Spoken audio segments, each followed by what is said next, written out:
Director Pradeep Ranganathan அவரோட first படம் hit. Director Pradeep ரங்கநாதனோட அசிஸ்டன்ட் டைரக்டர் ஹாப்பி ராஜ்னு ஒரு படம் பண்ணார், அதுவும் ஹிட்டு. அவரோட அசிஸ்டன்ட் இப்போ பிளாஸ்ட் படம் பண்ணியிருக்காரு, அதுவும் ஹிட்டு. ஸோ அவர் சம்மந்தப்பட்டவங்க 2 பேர் படம் பண்ணியிருக்காங்க, 2மே ஹிட்டு.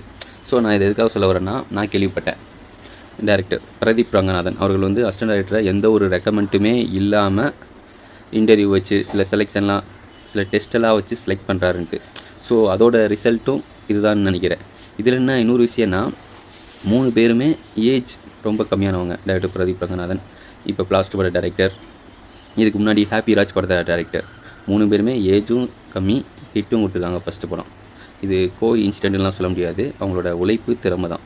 இதில் என்ன முக்கியமான ஒரு விஷயம்னா, பிரதீப் ரங்கநாதன் அவர்கள் யார்கிட்டையுமே அசிஸ்டன்ட் டைரக்டராக ஒர்க் பண்ணலை. ஆக்ஷன் கிங் அர்ஜுன் அவர்கள் நடித்து சுபாஷ் கே ராஜ் அவர்களோட இயக்கத்தில் ரிலீஸ் ஆன பிளாஸ்ட் திரைப்படம். நிறையா பேர் யூடியூப்பில் ஃபேஸ்புக்கில் கமெண்ட் பண்ணியிருந்தாங்க, இந்த படம் கண்டிப்பாக தேட்டரில் போய் பாருங்கள், தேட்டருக்கான படம் மிஸ் பண்ணிடாதீங்க அப்படின்ட்டு. நான் நேற்று போய் பார்த்தேன், உண்மையாகவே படம் சூப்பராக இருக்குது. அந்த இன்ட்ரோவல் சீனெல்லாம் வேறு லெவல். படத்தோட ஃபஸ்ட்டு சீனே, படத்தில் பாட்டே கிடையாது, ஃபஸ்ட்டு சீனே வந்து டைரெக்டாக கதைக்குள்ளே போயிட்டாங்க. அர்ஜுன் அவர்களோட குழந்தை வந்து விளையாட போகும், பக்கத்தில் இருக்க பையன் அடிச்சிருவான், அம்மாட்ட வந்து சொல்லும் அடிச்சிட்டான் அப்படின்ட்டு. உன்னை அடித்தா நீ தான் போய் அடிக்கணும், போய் அடிப்பாப்புல. திரும்ப அடிக்க போனோன்னா திரும்பவும் அடி வாங்கிட்டு வரும். அப்பா திரும்பவும் அடிச்சிட்டான்ப்பா அப்படின்னோடனே, அப்பா அம்மா வந்து உன் கூட எப்பயுமே எனி டைம் இருக்க முடியாது, உனக்கு ஒரு பிரச்சனைனா நீ தான் அதை சரி பண்ணணும் அப்படின்னு சொல்லி சொல்லுவார். இதுதான் ஒன்லைனு. இப்போ எனக்கு கராத்தா கற்று தரியாப்பா அப்படின்னு கேட்டோன்னா கராத்தாவிலேருந்து ஆரம்பிக்கும். இதுதான் ஃபஸ்ட் லைன். இதுலேருந்து தான் ஃபுல் கதையும் போகும். இதில் என்ன ஒரு விஷயம்னா, படத்தில்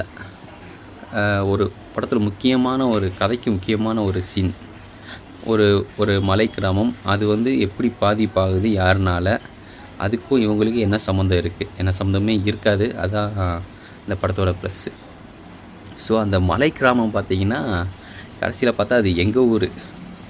லாஸ்ட்டு ஒரு 10 செகண்ட் அந்த ஊரை காட்டுவாங்க, ஊரில் இருக்க மக்கள்லாம் வந்து சாமி கும்பிட்ற மாதிரி ஒரு சின்ன ஷாட் தான். பட் வந்து அது கதைக்கு ரொம்ப முக்கியமானதாக இருக்கும். அது எங்கள் ஊரில் உள்ள கோயில், எனக்கு தெரிஞ்ச ரிலேட்டிவெல்லாம் இல்லை சாமி கும்பிட்டுருக்காங்க. எனக்கே ஒரு டைம் திடீர்னு பார்க்கும்போது ஷாக்காக எமோஷ்னலாக நல்லா இருந்துச்சு. கருப்பு திரைப்படம் சூர்யா அவர்களுக்கு சிங்கம் படத்துக்கு அப்புறம் ஒரு 10-15 வருஷத்துக்கு அப்புறம் தேட்ரிக்கல் வைஸாக கம்பேக்குன்னு சொல்கிறாங்க. லாஸ்ட்டு படம் அர்ஜுன் அவர்களுக்கு கம்பேக்குன்னு சொல்கிறாங்க. எத்தனை வருஷத்துக்கு அப்புறம்னு யாருக்கும் தெரியல.